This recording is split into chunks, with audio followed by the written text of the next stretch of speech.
কুলফি মালাই আইসক্রিমের সাথে বরবাদ সিনেমা। আসসালামু আলাইকুম, ওয়েলকাম ব্যাক টু মাই আমার ব্লগ। কেমন আছেন? আলহামদুলিল্লাহ, আমি ছোট মেয়ে ভালো আছি। তো আজকের মতো প্রথমের ডিউটি করলাম, মানে 7 দিন পর, রোজার ঈদের ছুটির পর প্রথম ডিউটি করলাম। ডিউটিতে শুধুমাত্র একটা কথাই বলতেছিল সবাই যে বরবাদ সিনেমা, বরবাদ সিনেমা। তো আমি একজন লোক যে কিনা এখনও বরবাদ সিনেমা দেখি নাই, কারণ বাড়িতে যাওয়ার পর এই হই হুল্লার কিংবা এই সেই ঘোরাগাড়ি, খালার বাড়ি, মামার বাড়ি, বোনের বাড়ি, এগুলো বেড়াতে বেড়াতেই দিন গেছে। তো দেখতেই পাচ্ছেন আপনারা ভিডিওতে, এখানে সেখানে ঘুরছি, তো মুভি দেখা হয়নি। তারপর বাড়িতে আসার পর যখন বাসায় এলাম ডিউটি করে, তখন পাশের রুমে এক ভাই বলতেছিল তো চলেন আজকে মুভি দেখে আসি। তো তার কথা আসলে ফালতে পারি নাই, কারণ অফিসে যে পরিমাণ শুনছি যে বরবাদ বরবাদ বরবাদ, ওই জিল্লু মালদি, এই জিল্লু মালদিতে মূলত গেছিলাম চৌরাস্তা। তারপর জিল্লুর মাল খাইলাম, মানে এই যে আইসক্রিম খেলাম। কোন আইসক্রিমের সাথে মূলত বরবাদ ছবি দেখবো তার কারণ। তো ওই বলতেছিল উল্কা সিনেমা হলে যাবে। তো আমি এর আগে সিনেমা হলে এখানে যাই নাই, তো এটাই ফার্স্ট টাইম সিনেমা হলে যাব। তো আসলে যায় দেখি কেমন হয়, ছবি কেমন লাগে। তো তারপর খুব বেশি গরম লাগতেছিল, চৌরাস্তা যায় আইসক্রিম খাইছি। কোন আইসক্রিম?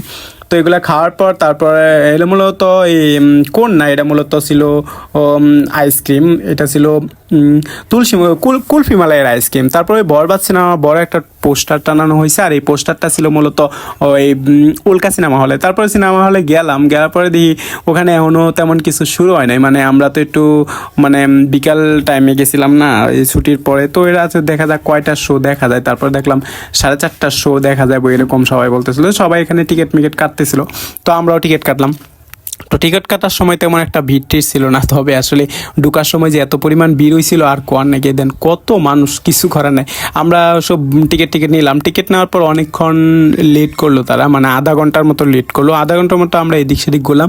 তারপর কিছু খাবার দাবার নিলাম, মানে চিপস টিপস নিলাম, যে বয়ে বয়ে যদি বোরিং লাগে, ছবি যদি ভালো না লাগে, কারণ সবার টেস্ট তো আর একরকম না। তারপর মূলত ছবিটা দেখলাম না, ছবিটা আসলে ভালো ছিল বরবাদ। তো আপনারা দেখে আসতে পারেন, আপনাদের টাকা কিংবা সময় কোনোটাই লসে যাবে না, এরকম একটা ছবি আসলে হয়েছে বাংলাদেশ প্রেক্ষাপটে। তো তারপর ছবি দেখার পালা। তো ছবি দেখার জন্য এই যে টিকিট নেওয়ার পর মূলত আমরা নিছিলাম ডিসি, আর ডিসির প্রাইস ছিল 200 টাকা।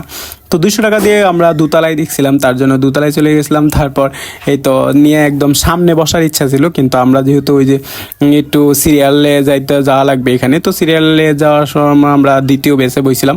তো বাসা করে এই যে সিনেমা হলের ভিতরে, তো আজকে কিন্তু আমি সিনেমা হলের ভিতরেও মানে ভিডিও করে নিলাম। তো আসলে ওরা বারবারই বলতেছিল যে সিনেমা কিন্তু ভিডিও করা যাইব না, মোবাইল সিনেমা চলাকালীন অফ রাখতে হইব।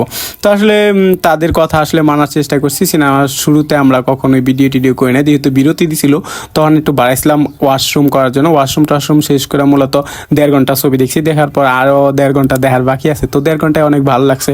তো এই 1.5 ঘন্টা তো ভালো লাগলো, সেকেন্ডের 1.5 ঘন্টা কীরকম হয় দেখা যাক। তো আসলে ছবিটা দেখে খুব ভালোই লাগতেছিল, আর প্রচুর পরিমাণ গরম ছিল হলের ভিতরে, এতটা গরম, একজাস্ট ফ্যান নাই, যার কারণে প্রচুর গরম ছিল। আর এদিক দিয়ে কিন্তু ছবি আবার শুরু হয়ে গেছে। তো মূলত এখানে চিপস খাইতেছিলাম। তো চিপস খাওয়ার পর ছবি দেখলাম, ছবি টবি দেখা শেষ মূলত।